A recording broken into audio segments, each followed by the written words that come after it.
What is up, movie friends? Welcome back to Raiders of the Lost podcast. I'm Anthony. This is James, and today, for the upcoming holiday of Valentine's Day, we're going to do some romance and relationship films, specifically the new film Malcolm and Marie, The Notebook, Titanic, and Silver Linings Playbook. I like all of these movies because they're love stories, yes, but they're complicated. They're not rosy. They're not always happy, and some have difficult endings and complex endings. And so that's why I think it was a good selection to choose from. And obviously, The Notebook's probably the most famous one. Titanic is one of the biggest films ever made. Silver Linings Playbook is one of my favorite David O. Russell movies, a fantastic director. Malcolm and Marie just came out on Netflix and was phenomenal. It blew me away. Yeah, all these movies are basically their own genres, too. They're different genres from one another, and the tones are totally different. And, it tells the story of love and relationships in different ways. And the thing with love is sometimes it's awesome and sometimes it sucks. And, I like movies that don't stray away from the latter part, because so many Hollywood, romantic comedy movies, it's always it works out, and it's the same kind of structure and storyline and characters, and it's a lot of fluff. And it doesn't feel authentic or realistic or truthful to real life and real relationships. And I think I like movies like Silver Linings especially because it's so believable for how relationships can be, and movies like Blue Valentine show collapses of relationships. And so I think there are a lot of great films about love that aren't necessarily romantic, but they have the depiction of love in a great way. Yeah, actually, it's great you brought that up, because there's two films on this list that are very realistic in terms of the dialogue and the circumstances of the relationships and the heartaches, like Silver Linings and Malcolm and Marie. Very realistic dialogue. Malcolm and Marie reminds me of a lot of the Before Sunrise films. Incredible realistic situations. And then The Notebook and Titanic, obviously fantastical. Titanic obviously really happened, but this love story happening on board. And then The Notebook is just The Notebook is just the most grandiose love story ever told in modern fiction, probably. Yeah, that's a great way to point it. That's a great way to put it. And I would say The Notebook is the quintessential romance movie. You know what I mean? Yeah, I'm going to tear that thing apart. Hey, it's good. The best way to support Raiders of the Lost podcast is to become a patron of our show. Go to patreon.com/Raiders of the Lost podcast. You can support us with a $2, $5, or $10 donation. Each tier comes with specific perks like personalized messages, video messages, sneak peeks at upcoming episodes behind the scenes, and top tier patrons get a monthly shout out on the podcast, which we just did last episode. Make sure to subscribe on YouTube, follow us on Spotify, Apple Podcasts, and wherever you listen to podcasts. Leave those 5-star reviews, and thank you so much for listening and watching. I figure we'll start off with Malcolm and Marie, since it's so new, it's so hot. We just watched it an hour ago, and so we're fresh on that. So I feel like maybe start with that. What do you think? I think that Malcolm and Marie was a really great film to come out during lockdown, because it was the first American film filmed during lockdown, and the producers and filmmakers obviously met every precaution. That's why they were able to make it. But they shot it in one location in 3 weeks. And I love films that are set in one environment and you generally take place within one situation. This is just one long scene, because we experience scenes are only a few minutes long on average, the average scene in a movie. And so when you see this whole film is basically one situation. Yeah. And I like films like that. Like you mentioned, the Before Sunrise trilogy, all of those movies, they're not one moment like this, but they're one day in the lives of those two people. So this is a very similar structure. And I think it really brings you into the characters more than any other film does, because there isn't a plot. It's more about the relationship than anything else. And that's why I think I had a really great time watching this movie, because it felt like it was a real relationship. Yeah. Malcolm and Marie was written, directed by Sam Levinson, who you probably might recognize his work. He's the creator of that show Euphoria, which is very popular. And it's about a director and his girlfriend's relationship is being tested after they return home from his movie premiere and await critics' responses. And phenomenally acted by just two characters this whole movie, John David Washington and Zendaya. Phenomenal performances, and don't let the 58% on Rotten Tomatoes. I'm sure it'll change in the next 24 hours, 48 hours. Metacritic's too. It's 53 Metacritic. This movie is exceptional. It really is. It blew me away. I was very surprised at how good it was. And critics clearly can't handle being roasted. They can't handle criticism. In a script because Sam Levinson, he went after them hard in this movie multiple times, taking big blows at critics, and I really loved it because this movie, it's provocative, it's realistic. It's beautifully filmed, black and white on film, a lot of handheld shots, a lot of great cinematography, beautiful location, this great house in Malibu. It's very emotional. And the dialogue, it's so realistic, and it sounds like every argument or fight or bickering argument you've ever gotten into with a significant other, or like near a breakup with a spouse or significant other. So I found it very relatable.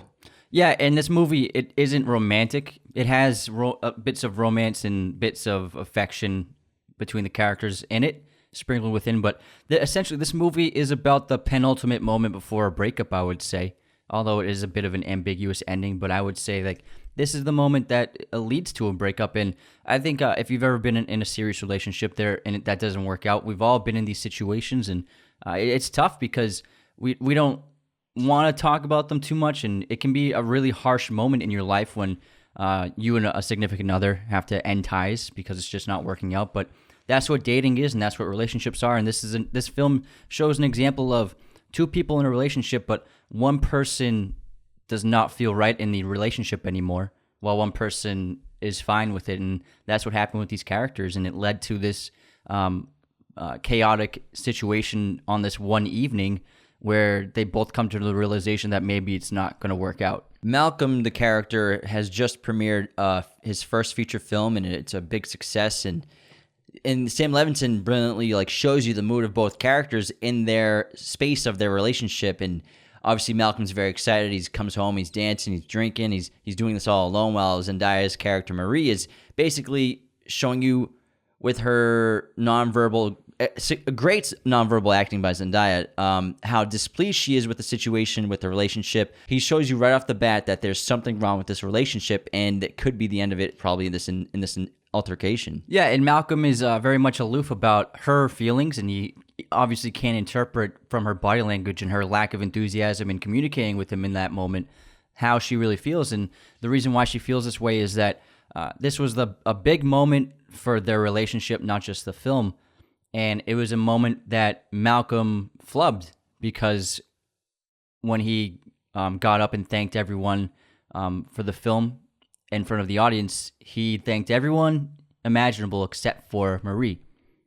And that's all she ever wanted from him, acknowledgement and and to be thankful for having her in his life. And when the moment came, he didn't do it.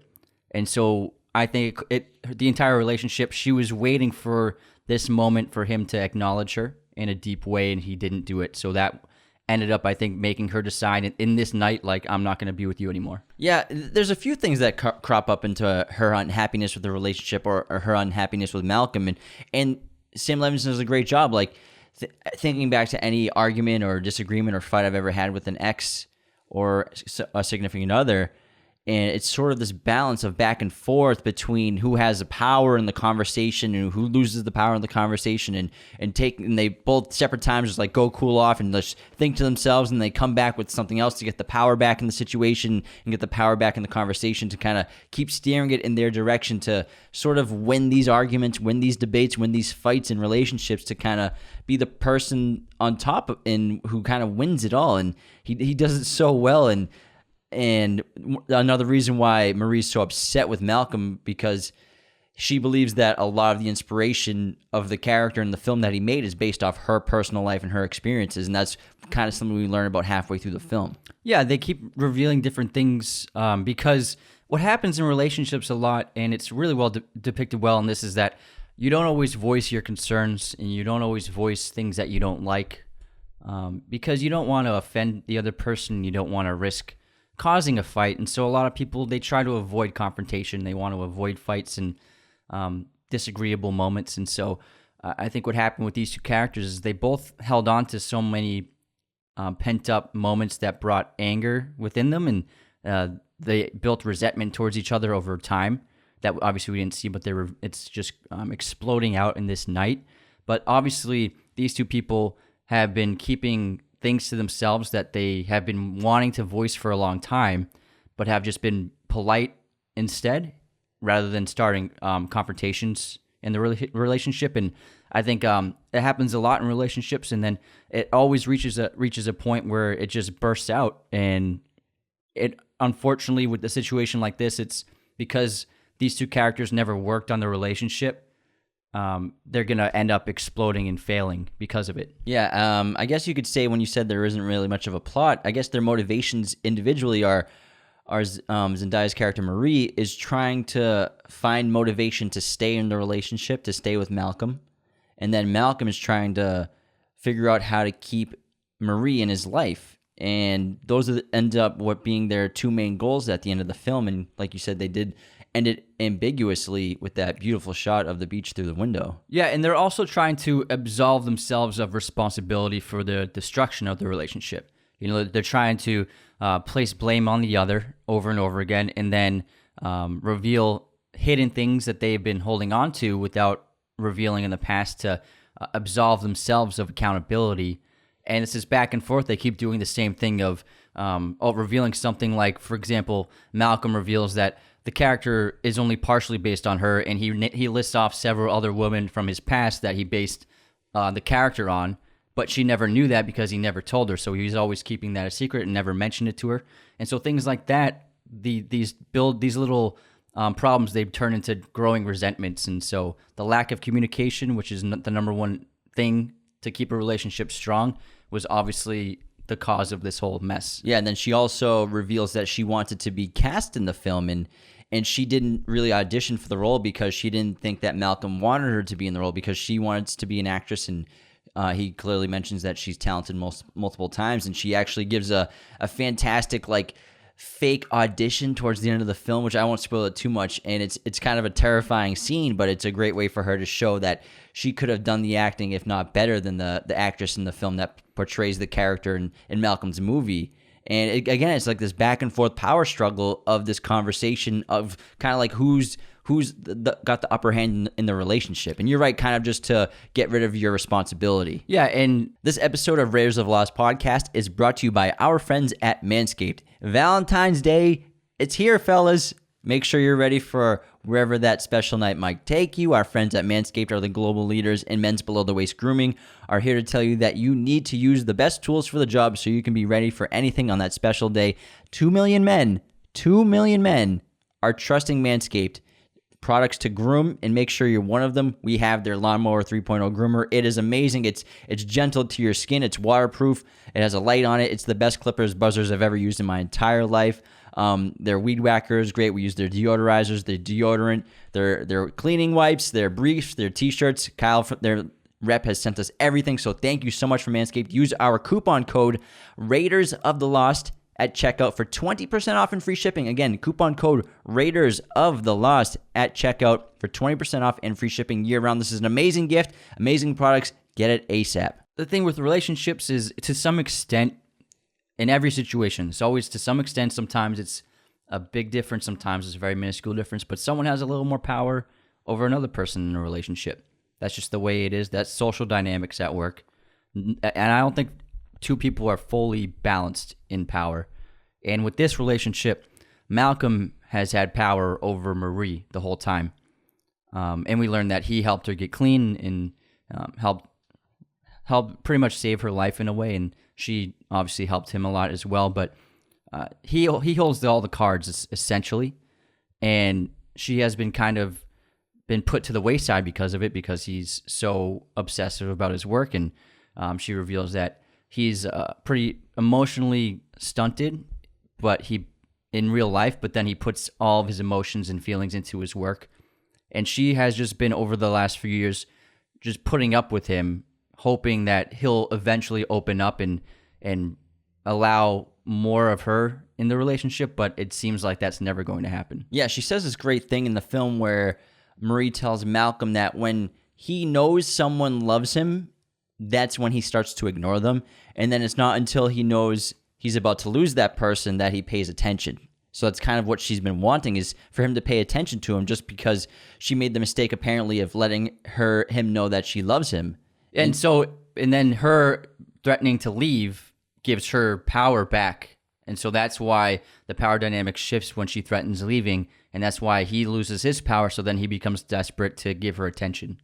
And then also, there's so many great digs because, you know, when you're having an argument with, whether even if it's not with someone in a romantic relationship, even like a person that you work with or a colleague or a friend, and you're getting in a fight and an argument, you kind of have all these things that you've been building up inside. And you've been having these fake arguments. A checklist. You've been having these fake fights in your head for years or months, and then you bust it out. And one of my favorite ones that Marie does on Malcolm is that she's talking about how he's not a special filmmaker because without her, he wouldn't have come up with this great character and this great inspiration to continue the story, make the story better than he originally had it, and that now he's never going to have a new idea, an original idea. But then he kind of bounces that again, like you said, how she's not the only inspiration for the story or the character. Yeah, and that's a great point, because if you have a situation where because they held on to all these things and harbored them, if you've ever been in situations like this, and I have, and I'm sure you have, like these kinds of long fights. Oh, yeah, for sure. It's not just one thing. It's all these things that have been building up. And, you know, when you're with someone, they'll do things that you kind of like, you don't like, or you find annoying, or you don't agree with, but you'll be like, it's fine. I love them. But then in a situation like this, when you're having a blowout, all of that comes out. So you start the fight on one topic, then it goes to this thing I don't like, and then you did that, and you did this 6 months ago, and then it turns into everything, and then pretty much the entire relationship is under the microscope, which is what happens here in this film. The entire thing is being fought over. It's not just the thank you, the failure to say thank you. It's the entire relationship. And it kind of makes you realize or think that could this relationship ever be repaired? Because every single fight that they get in, every argument, every topic, even though it seems to have some sort of a resolution in a way, at some point it gets turned around and starts a new fight about something different or something related to what they just ended up talking about. But that's actually so realistic to real life, because you'll get into fights and arguments with someone like your significant other, but then like 10 minutes later you might just like joke about something. Yeah. Because that's real. It's not like you guys get in a fight and you're mortal enemies from then on. It's like that's just like how we talk and communicate. Like there's ups and downs, and this film has ups and downs. It's like a roller coaster. It's really interesting how they did it. I think they really pulled off this entire film in a really unique way, and I think it's fantastic. Yeah, it's a great movie. Definitely check it out on Netflix if you got it. I'm sure you do. Everyone has Netflix. And don't look at the critic reviews. Don't look at Rotten Tomatoes and Metacritic. It's all BS. This movie, it's great. And it's again, like you said, the first movie to be written, directed, and completed during COVID-19 pandemic in the United States, which is very cool. Yeah. And then Zendaya, I think, was really fantastic. I had never seen her in anything except for the Spider-Man movies, because we were too old for her show, the kids show.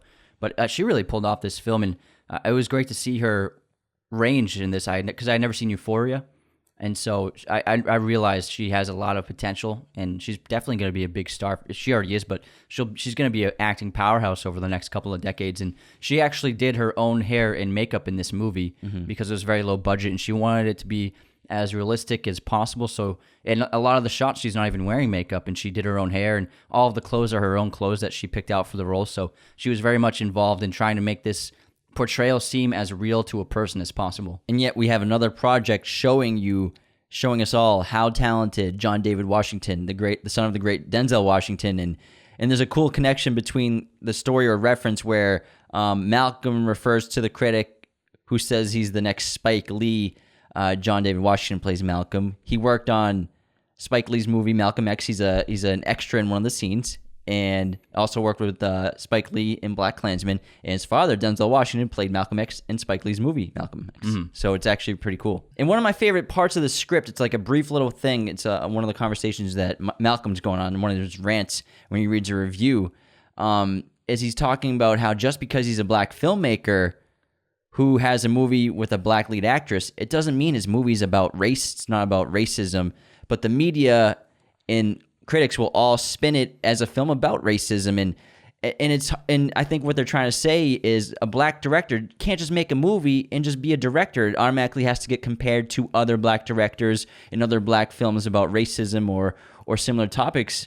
And Malcolm jokes about this with him being compared to Spike Lee and Barry Jenkins just because he's black, but why can't he just be compared to any other director that isn't black? Yeah, why can't he just be like the next Martin Scorsese or the next Stanley Kubrick? So it's a great point that people, I think, are so afraid to actually talk about, is because the media likes to politicize things, and like just because Barry Jenkins makes a movie doesn't mean it's super political. He just wants to tell a story about a character. It doesn't mean he's Spike Lee. Yeah, exactly. And so, yeah, just because a black filmmaker makes a movie doesn't mean he's trying to say something about politics or the system or the economy or the country. Sometimes, filmmakers they just want to tell a story because they like the story, and sometimes they wrote it, sometimes they didn't. And I think that it was great that we see black actors say these things in a movie, because I don't think people would take it very seriously if they were white actors. You know what I mean? Yeah. But to have John David Washington talk about how the media politicizes everything too extremely, I think it was really refreshing to see in a movie. Yeah, so why can't the critics say that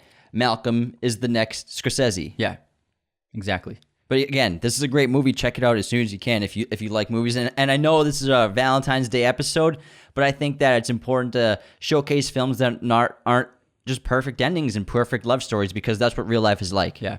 And the age difference between John David Washington and Zendaya is 12 years. Washington is 35 and Zendaya is 23. And this caused a lot of controversy when the film was in production. And then Zendaya spoke out against the criticism, saying that people aren't ready to see her as an adult. But I mean, she's much older than 18. So she's a woman. She's a woman, yeah. The Notebook was released in 2004. It was directed by Nick Cassavetes, written by Jeremy Levin, based on the book by Nicholas Sparks, and adaptation by Jan Sardi. It's about a poor yet passionate young man who falls in love with a rich young woman, giving her a sense of freedom, but they are soon separated because of their social differences. This is, like I said, the quintessential romance movie. It checks all the boxes. It has forbidden love. It has beautiful actors. Attractive people. And it has a tragic but beautiful ending. And this was a huge breakout for both Gosling and McAdams. They're both shined in this. And I think Gosling still had like that baby face, and he hadn't had any big leading roles yet. And then with this put him on the map in Hollywood. Rachel McAdams had already done Mean Girls, I think. So she was already a pretty big deal. But this, for both of them, was a big deal. And ironically, neither of them got along on set, and they were clashing and they were fighting constantly. And there was a point where the producers in Gosling almost had McAdams removed because it just wasn't working out. And then the producers got the two of them together, and they pretty much pulled a Malcolm and Marie, and they just vented and yelled at each other and got it all out. And they ended up repairing their relationship, and the film ended up working out. And then ironically, they dated for a few years after this film came out. Yeah, which is pretty ironic. And again, Ryan Gosling is one of the best actors of his generation. His career exploded after this. He got like roles like Half Nelson, which got him an Oscar nomination, Fracture, and then obviously he's one of the biggest stars on the planet for sure. Gosling has this knack of playing these like bohemian, like poor yet passionate artists or travelers, sort of looking for like that path or partner in life. He does this really well in Blue Valentine, and most recently he plays this character in La La Land, a similar version. But he can do the exact opposite as well and play a womanizer in Crazy Stupid Love. And Rachel McAdams, or a robot in Blade Runner.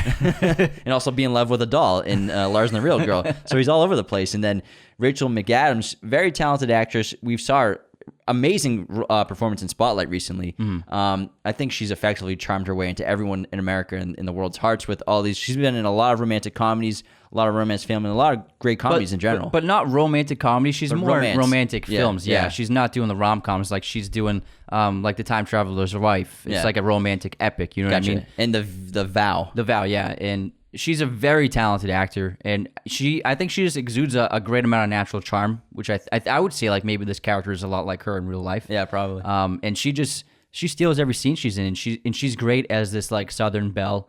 And classism has a lot to do with this film. It's one of the major themes and the biggest thing keeping them apart, because she comes from high class and a wealthy family, and then Gosling's Noah is kind of this like, a scrub, and he doesn't come from anything, and he's just a local kid. And her family don't want them together.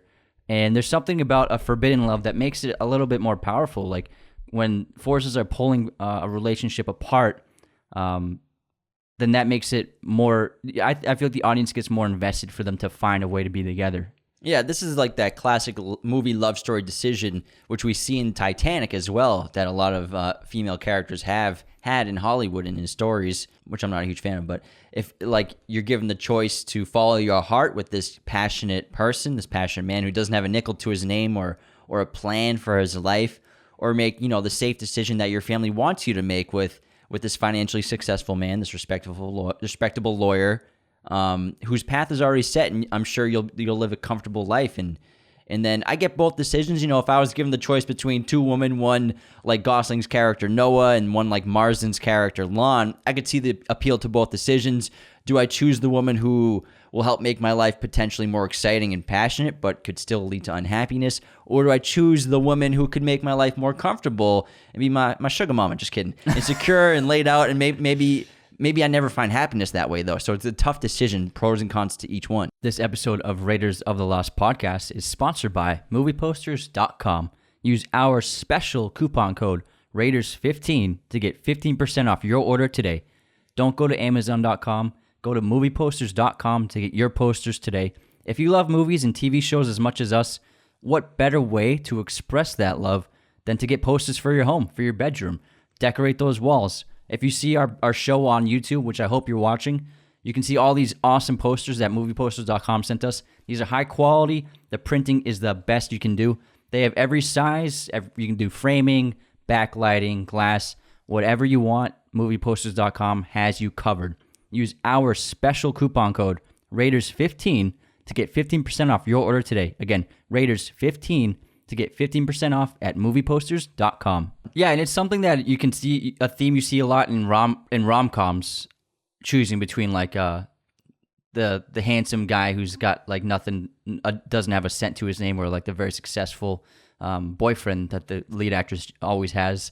And ironically, a film from the 60s actually completely reversed this idea, The Graduate with Dustin Hoffman, where it's got an amazing ending where he goes to I can't remember her name, the girl's wedding, and he stops the wedding. It's like the first instance of a man stopping a woman's wedding because he's in love with her, and they both run away.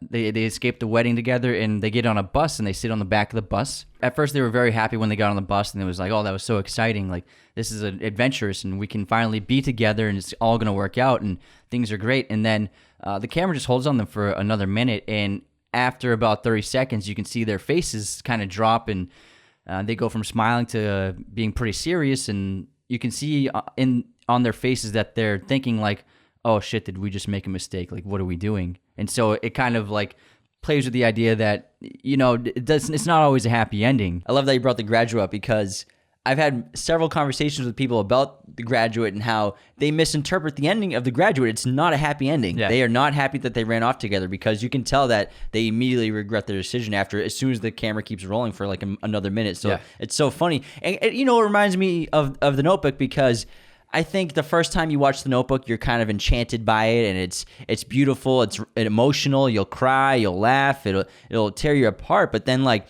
the more and more I watch it, I think I've seen it like 4 or 5 times. Every time I watch it, I think more how toxic and volatile this relationship. Like, yeah, they fight a lot. Like, they fight all the time. And I think that Noah, played by Gosling, I have a hot take on this guy. Noah is kind of nuts and borderline psychotic and obsessed with Allie in an unhealthy way. He does grand gestures to win Allie's heart. Everyone listening, imagine if you broke up with a guy, and then a few years later, he surprised you out of nowhere with a house that he built for you. And then imagine this guy also wrote you, so he writes 365 letters, a letter every day. Imagine a guy texts you once a day for 365 days, and you don't respond. I know that his letters were getting hid by the mother, but still, he didn't get a response. He's still texting you every day for 365 days. This guy also threatens to kill himself if she doesn't go on a date with him when he's hanging from the Ferris wheel with one hand while she's on a date. They're also constantly fighting in this movie, and he lays down in the middle of the street. So like, he has to keep up this act of grand gestures for the rest of their marriage, in my opinion. And borderline he manipulates Allie throughout this entire film, because he acts like a child constantly in this movie, like throwing these tantrums, and because he just wants to get what he wants. Like if Ryan Gosling wasn't so attractive, you would not like this character Noah, because he's more interested in Allie being with him than he is with Allie's life and what Allie wants in her life, because he just wants what he wants, which is Allie. That's a hot take right there. It's pretty funny. the texting is that's pretty true. But did he build the house for her? I thought Built the house by hand. He built it just because he wanted to. And not only did he build a house for her, he built the house in the house that they almost had sex in years before. Yeah, when it was abandoned. So he rebuilt it by hand for her. All right, he's a little nutso for sure. But I would say my biggest problem with the movie, and I just think it's so ridiculous, is that he goes to war after she moves away, he goes to war with his friend Allie, who's his friend what's his name? I can't remember. Played by Kevin Connolly, and like they cut to them in the middle of the war, and they're like in the same company. And I found that like these guys, these childhood friends, they're not going to be like shoulder to shoulder in war. Like they're going to be put in different places. You know what I mean? That part I found like a little unrealistic. Yeah, and the thing with this is similar to the Titanic, and you were talking about earlier with Social Class, where the family wants Allie to marry James Marsden's character, who's played also very handsome. Who's Lon. This guy is very nice. He's a respectable person. He seems like a perfect guy. He is the perfect guy. And the thing about him, he's not trying to convince Allie that she needs to be with him. Whereas I think Noah is so insecure and so needy. He spends the entire movie for years trying to convince Allie to be with him because he needs Allie to be happy, which is so needy. Whereas Lon, he says a line like, I don't need to convince my fiance to be with me. If she doesn't want to be with me, she doesn't want to be with me. He's such a grown-up about it. He's the only mature person between the two guys. Like, I don't get how she didn't pick Lon. I would have picked Lon. Like, what a guy. He's a successful lawyer. Like, jeez. And a great guy. Seems really nice. They should have made him a little bit more villainous, like Billy Zane in Titanic. I think it would have worked better. I've read in the book that the character Noah is even more toxic. Oh, wow. And like more weird. But I mean, look at that face. I know, exactly. Once he shaved. That's what I'm saying. If Gosling wasn't in the role, man. Well, ironically, the director Cassavetes hired him because he didn't think he was handsome. So he wanted an actor who was unknown and also wasn't very traditionally handsome. And ironically, people consider Ryan Gosling the most handsome person alive. Yeah, but this film also, besides the love story, it deals with a terrible tragedy of an elderly person, eventually Allie, when she grows up, suffering from Alzheimer's or dementia. I don't think they specify which one. And it's a tragedy to watch this woman who can't recognize her husband, her children, or her grandchildren again. And I mean, I'm sure a lot of us have experienced something like with that in our own personal lives. And it's even more heartbreaking that, you know, at this point, this is a part I like Noah. He plays Duke, the guy in the beginning telling the story. He won't give up on her still, it's really endearing. Still obsessed. Yeah, maybe it is a little creepy obsessed, but he still loves her as much as he did in her youth. And even more tragic, Noah, he has like that heart attack, right? And he's dying. Yeah. And they die together. Yeah, but he gets pushed away in a stretcher, and she doesn't even recognize who it is. Yeah. She's like, "Who's that man who's about to die?" It's really sad. Yeah, but then they do die. They die in each other's arms in the hospital bed at the end. But it's also a good twist because you think that it's just an elderly couple reading a novel. You think the man's just reading a novel to this woman that you assume, because they don't tell us. It's the best part about the movie is we just think he's also a patient there, and is just being nice to this woman with dementia.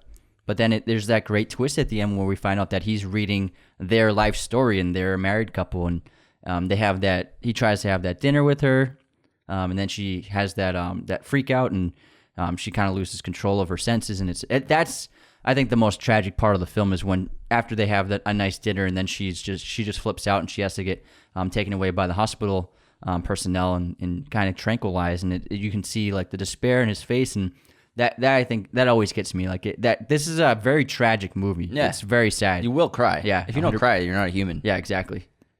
And to film the famous boat ride scene with those like hundreds and hundreds of ducks everywhere, or are they geese? Yeah, they're ducks. Geese. They're swans. Something that flies. Something that hovers on top of the water and floats. Ductiles. Director Cassavetes purchased hundreds of hatchlings and had someone feed them at that pond or lake every day for weeks and weeks and weeks. And that way the ducks would always be there when it's time to eat. And that's why they felt safe and hungry and were hanging out with this boat. Very smart. Clever. He comes from a line of Hollywood filmmakers, so it makes sense. He's related to John Cassavetes, the filmmaker. And his mom's actually Gina Rowland, who plays the elderly Allie. Oh, no way. Yeah, the director. Yeah, it's Hollywood royalty, the Cassavetes family. And to prep for this role, Ryan Gosling prepared by living in Charleston well before filming began, and for 2 months he rode at the Ashley River every morning and built furniture by hand every single day. And he even built the kitchen table featured in the movie. I wonder if he stalked a woman at the same time, just like Noah in the movie. All right, stalk a girl for a year. I'm sure a lot of women would not mind Ryan Gosling stalking them. That's why I think Allie's okay with it. Yeah. I mean, that face. But also, it's like, it's his first lead role. I mean, he took it very seriously. No. No. I'm not making fun of Gosling. I'll never will. I love that guy. Better not. The Notebook is, it's a great movie. Even if it has, I enjoy it. Even if it has its flaws, but you put the Notebook on, you're like, I want romance and I want to cry. You expect those things to happen, and it happens every time. Yeah, I roasted out of love, and the character is creepy. She's no saint either. I mean, Allie's got flaws as well. Yeah. She just everyone's flawed. She starts wailing on him multiple times in this movie. No, like nobody's open hand slaps. Hey, if that's what they're into, man. All they do is fight, though. But anyways, let's move on to Titanic, which came out in 1997. Written and directed by James Cameron.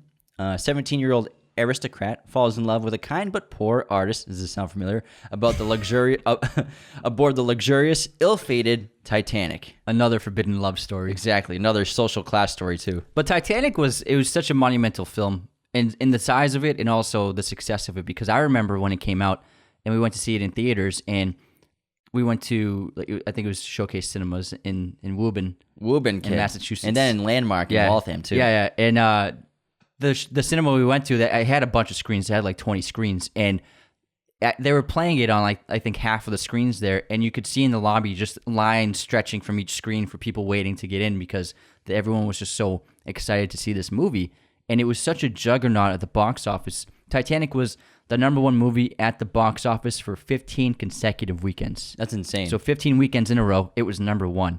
And it almost broke the record, but it was 1 week short. E.T. was it still holds the streak. It was the #1 film for 16 weeks in a row. And was it the most successful film ever when it came out? At the time, it made $1.7 billion, and no movie had ever come close to that. And that's saying a lot, because this is before superheroes, really. This is before franchises. So, like, this was a $1 billion+ movie without all that, which is insane. And it was 1997, so that's nuts. And again, this is a movie that deserves maybe even an entire episode. There's so much to talk about, so much to tackle. There's so much to analyze, and not just the story and the acting, but the filmmaking of this film is incredible. But in this episode, it's the romance episode, so we're just gonna mostly talk about the characters and the story, basically, between the two forbidden love. But real quick, I mean, James Cameron is an exceptional director. He's very ambitious. He's also a great writer, which you learned, I think, in Titanic Showcase. Dude, he wrote Terminator. Yeah, because that's exactly. He goes from jumping from future robot assassins to one of the greatest love stories ever put on the big screen. So the guy is a great writer as well, and diverse writer too. And we all know Titanic propelled Leonardo DiCaprio into an absurd level of fame. He became I think the most famous actor since maybe, like, I don't know, like Marlon Brando or something. Yeah, and you really can't compare him to anything today, because this is before smartphones and social media. Because, I mean, there I are guess you 1,000 could say, celebrities now. You could probably say Harry Styles in a way is similar, but, like, that's not even close to what Leo was like. No, because, like, we don't really know stuff. We don't, like, ingest Harry Styles media, but, like, everyone saw Titanic. You know what I mean? Every single person saw it. So everyone saw Leo, and he actually beat out Ethan Hawke and Paul Rudd for this role. And McConaughey. I would have seen Ethan Hawke in this role. That would work real well. Yeah, they're the same age. They have similar looks, and Ethan Hawke's an extremely talented, underrated actor. Yeah. He could have definitely pulled it off. But the thing with Leo is, I mean, I think filmmakers realize even at such a young age, he just had immense talent, and he can do anything. And there's nothing Leo can't pull off. And obviously, we've discovered that over the last 25 years since this movie came out. And I think the whole world fell in love with him. And he has it. Whatever it is, he has that to an extreme. Yeah. Like the likability, the charisma, the charm, just the magnetism on screen. Leo has that. And also, Kate Winslet was a very unknown actor at this time. She had worked with Guillermo del Toro on one of his early horror films, but otherwise she hadn't had much work before. And I think Kate Winslet is an extremely beautiful woman. I think she's stunning, but there was a lot of press about her not being like a traditional beauty when she was cast in this role, and I think that it was just, the media used to be so mean, and it was just ridiculous, the stories that would get run about her about her looks and about her figure. And I think that obviously that kind of thing doesn't really happen anymore. But I think that she faced a lot of criticism because of her body and her looks unfairly, because I think she is absolutely gorgeous. Yeah, and she's perfect as Rose. And Rose, just like Allie in The Notebook, has to make that same exact decision, basically. Choose between this respectable, wealthy fiance or the poor, passionate bohemian. But she has a lot more drive for it. Well, the thing with her is her family is depending on her to marry Cal Hockley, who is a hateful guy. He's an elitist, but he's an absolute D-bag. He's definitely like a Malfoy. Yeah, You know what I so mean? That's he's what like he reminds me of. He's like a villain, whereas Lon in The Notebook is actually a very nice guy. But her mother, Rose's mother, wants them to get married because they have run out of money. They're like a former... Her father passed away, and they've run out. Yeah, so they've run out of money, and they want to keep their aristocratic lifestyle and their high society lifestyle, so they want her to marry him. And it's not so much they want to keep this lifestyle, it's that they have no way of making money if this marriage doesn't end up happening. Because they come from old money, but their family's money and their family's name means almost nothing now. So Rose is doing this not just for her, but because she doesn't want her mother to have to find some horrible job like in a factory or something. Because we're talking about the early 1900s here. They would have had to work like in canning factories, and this is an opportunity where they don't have to do that. So obviously Rose has a lot of motivation to stay with this man, even though there's no love there. And she feels trapped, and you can tell it in the first few scenes. And you can see it in her eyes and the way she speaks to her fiance, and then also when she tries to commit suicide by jumping off the Titanic. Yeah, that's a little thing. That's a minor thing that shows you that she's not happy. Yeah. And then Jack is probably the most dreamy character ever put on screen before because he always knows the right things to say. He's incredibly talented. He's an artist. He's passionate. He's a very good person and has a good heart. Yeah. And Jack's only flaw is his severe poverty. He literally has no money. The only reason why he's on the Titanic is because he got lucky in a poker game and won a ticket. Yeah, and these two, it's like they're the star-crossed lovers routine, but also the forbidden love as well, and classism plays a lot into it. So I think that Cameron put a lot of depth and a lot of layers into this relationship. And also it's very fun. They have so much chemistry, and you see it again in Revolutionary Road where they played a married couple. But Kate Winslet and DiCaprio, they are so magnetic on screen. I think they could be the most believable couple on screen in history. They're just so great together. And it translates into real life because apparently they're extremely close friends in real life and support each other and still communicate daily. So I think that this film not only sparked a great film relationship, but a real life relationship for sure. Yeah, and ironically, great love portrayed on screen. It only lasts a couple days. And just like how the Titanic, I think it only took 2.5 hours from when it hit the iceberg to actually sink. James Cameron spends it's 192 minutes, I think, the runtime. He spends the first 2.5 hours of that basically putting you in the lives of these characters, creating this love, creating these emotions, and taking you on this ride of these lives, and then the final act of the film, how tragically and quickly it ends. Yeah, and the romance in this is some of the best there is. Like, there's so many iconic scenes in this movie, like when they go, like they have that aristocratic dinner and Jack gets turned down. Jack is trying to fit in and gets turned down, but then he takes her to that dancing room in the bottom of the boat, and it's so much fun. And then they get down and dirty in that car, and the carriage. It's in the carriage, and it's the sweaty glass, and then it's the palm print. So iconic. And then Celine Dion's song, what is that? I will always go on, or something. I can't remember. But Celine Dion's song, I Will Always Love You. I Will Always Love You. It makes the movie in a lot of ways, and it becomes the musical melody of their romance. Yeah, that song was a massive hit because of this movie, big time. And, we have this great love, but I like to debate in my head, like, were they in love or were they in lust? I mean, love takes a lot of commitment and like a lot of time to develop, and you have to respect each other and build that. And then also you got to think like Rose. This is her fiance is probably the only man she's ever been with. Yeah. And I mean, when you're young and you're a teenager, you think you're in love like so fast when you really don't understand that. You maybe and plus Leo's face is like, shit. I mean, who's not in love with Leo's face? Like, geez. But and also, I mean, you can think that if the Titanic never hit that iceberg, that family would still never let Rose be with Jack, I don't think.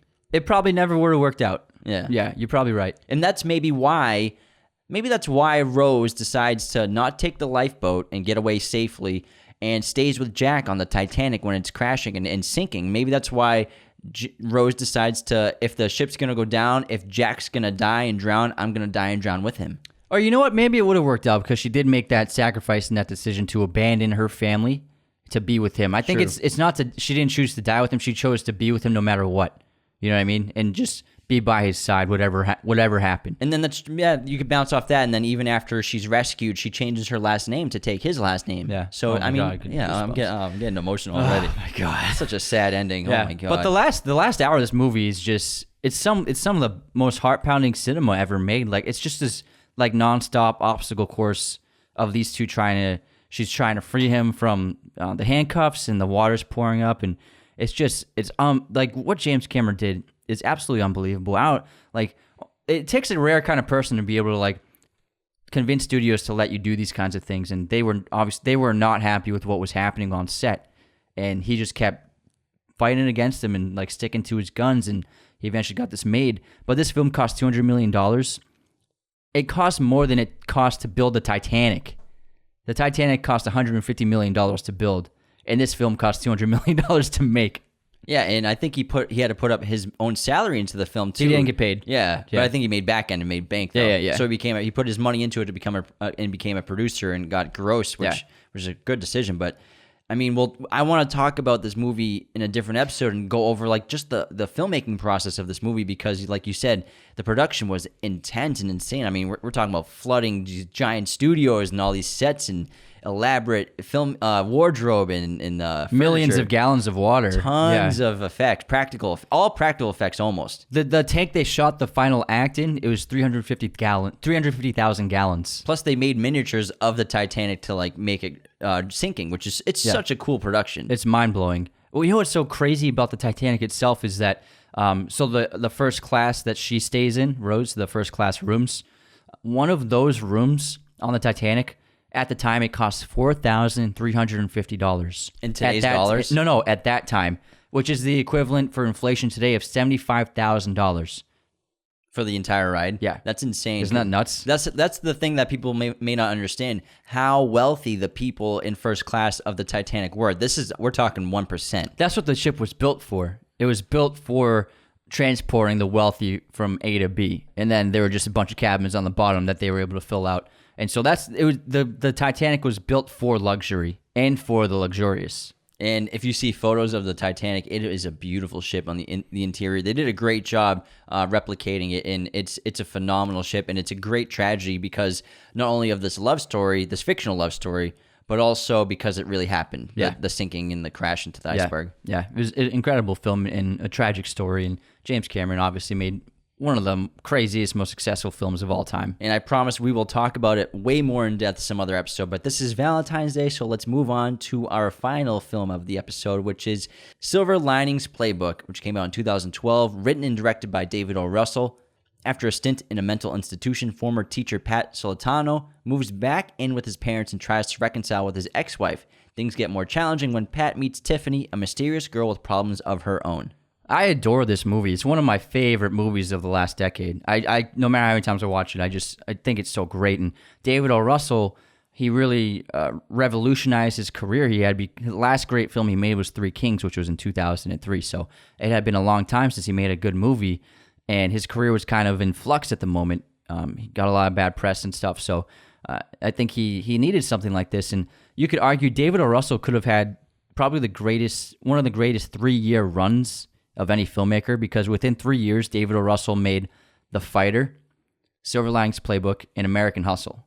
So an amazing 3 years of filmmaking, and he just catapulted himself onto the scene as one of the greatest filmmakers in America. Yeah, I love his style because he's so focused on characters. That's all it is. Yeah, there are other filmmakers, they focus on characters too, but I mean, he makes such interesting and unique characters that you maybe see people on screen you never seen before. You can recognize someone like this in your real life that really exists, and I think that's one of the strengths of this movie. Of course, is both Jennifer Lawrence and Bradley Cooper playing Pat and Tiffany. Very interesting characters, and they're incredibly unique and charming, but also they're full of problems and issues, and they both suffer from mental health issues. And I think that's a great theme to talk about in society, and to have that brought up in this film as well. I think this is the first major Hollywood depiction of bipolar disorder for a lead character. two lead characters. Yeah, so I think she has personality disorder. I think she's not diagnosed in the film, but it's personality. She has depression, probably antisocial disorder, something like that. Yeah, stuff like that. But he's straight up bipolar, and it's a great depiction of these illnesses because they're so nuanced. These mental illnesses, they're very complex, and there are so many subtleties that go into the kind of the behavior of these kinds of people who suffer from these problems. And usually, mental illnesses, what we usually see in film is addiction. That's kind of mostly it. You know what I mean? Or kind of like a oversimplified version of like schizophrenia or something like that. Yeah, you don't see like those are very extreme in black and white. You know what I mean? But a mental illness like bipolar disorder, it's hard to define and it's complicated to depict. And they did a fantastic job with this because we have experience with people with bipolar disorder in our life, and I feel like they did such a great, accurate portrayal of the mental illness. And Bradley Cooper showed so much talent that you had never seen before. He always had so much potential because you could see in The Hangover, like he's so good in The Hangover, but it's mostly comedy. And he had been in supporting roles before, but this was his first big lead. Oh, wait, no, with Limitless. Limitless was his first big lead, and he crushed that. And but this was to show how talented he is. Yeah, and this one, you saw Bradley Cooper in this movie, and you're like, holy shit, this guy can act. And the same thing happened with Jennifer Lawrence because she was in The Hunger Games and big, huge hits, and yeah, she's a very good actor, but when you saw her in Silver Linings Playbook playing Tiffany, you're like, this is an amazing character. On the page, I'm sure it was much less than what she did on screen, and it showed her immense talent. And I think Jennifer Lawrence you could say, is the most talented actor of her generation. I think she has a limitless ability as an actor. True, but she also was nominated for an Oscar for Winter's Bone before this, so she was critically acclaimed, but Bradley wasn't really at that time. And so the film follows Pat, who's coming off this stint at a mental institution after having a mental breakdown when he finds his wife in the shower with a colleague from his job at a school. And it's so interesting to watch how his family's both welcoming and hesitant to have him come home and live with them. And his father has sort of demoted him as a son by taking his portrait off the wall. and one of my favorite parts of this movie is yes, it's about this love relationship developing between Pat and Tiffany, but also you find out later on that one of the major relationships in the film is Pat and his father. And his father, we learn, has a lot of these same mental health issues as Pat does. But he disguises them. But he's been hiding it his whole life, or he's been saying he doesn't have it, or he's been in denial. I mean, he has OCD. He has severe superstition when it comes to the Eagles games. He also probably has bipolar disorder because it runs in the family that you get in fights at Eagle games and get kicked out of the stadium, which his father did too. Yeah, so his father's banned from the stadium because of all the fights he had gotten into. So and this film, I think it so accurately shows how people who don't understand or accept mental illness, how they can judge people who suffer from these illnesses. So his father judges Pat, thinking like not taking the illness seriously. You know what I mean? And he's a very much a hypocrite because he, like you said, he suffers from the same problems. But I don't think his mom takes it very seriously, but I don't think his father takes it as seriously as he should. Because I don't think he wants to admit that he's just like him, like Pat. Yeah. So there's the family dynamics in this movie, I think, are what make the film. Because this family, it feels so real. And like you said about David O. Russell and how his actors are always giving such authentic performances, he manages to always tap into actors to give such true, realistic performances. And one of the reasons for that is his directing style. Is he's very unfiltered, and he's not afraid to tell his actors that sucked. Or what are you doing? Like, he's not afraid to. He doesn't sugarcoat when he directs. And actors, at first they're a little like, it's a little anxiety inducing at first and can be frustrating. But then they learn that he's getting the best out of me by drilling me so hard and by being very judgmental of the acting. And then he can get them to craft these incredible performances, because you can't argue. Just in those 3 movies alone, how many Oscar nominations are there? There's got to be like 8.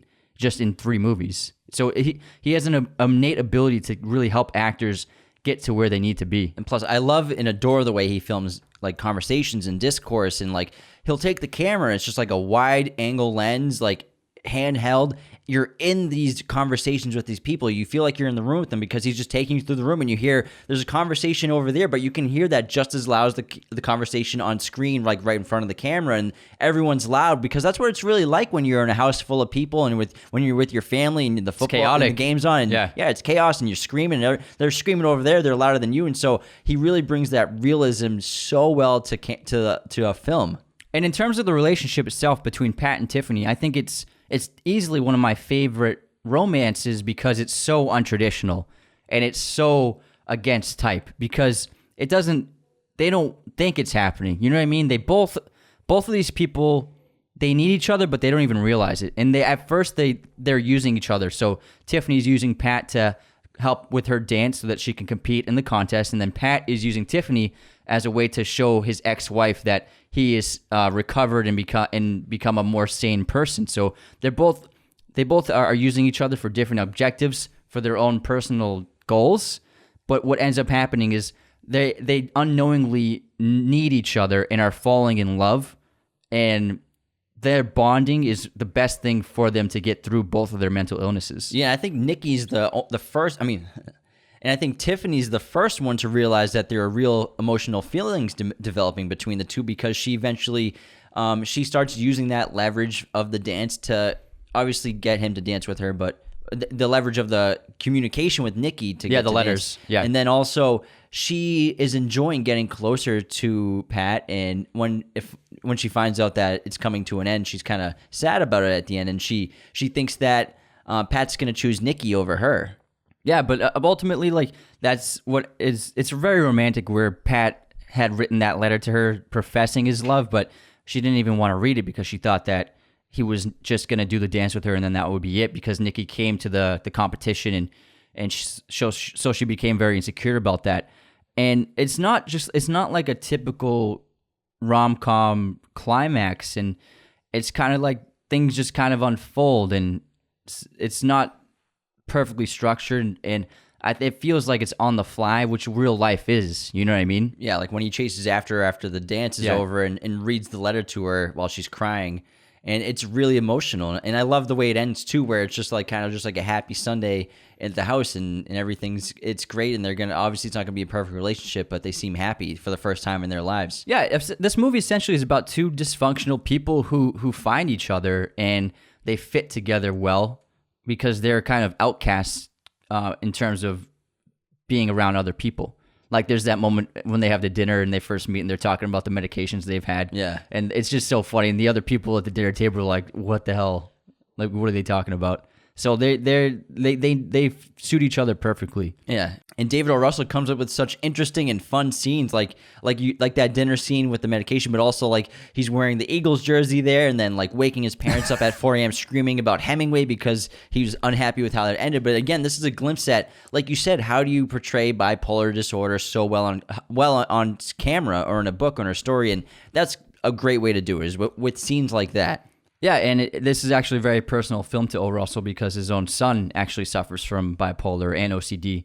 And so I think he was very passionate about this film, and I think that's why he put so much effort into it. And we have amazing supporting cast roles from Chris Tucker playing his friend Danny, who's also in the mental institution, and then Dr. Cliff Patel, played by Anupam Kher. It's so like, funny. I love this character because it starts off as like the stereotype of like the Indian doctor immigrant, but then David Russell flips it on its head where he's a giant fan of the Eagles too, and he's got like his body paint, body and face painted green. So it's like he kind of takes the stereotype and flips it on its head because he's completely Americanized. That's what this movie is. It's taking the romantic comedy genre and just doing something completely new and fresh with it.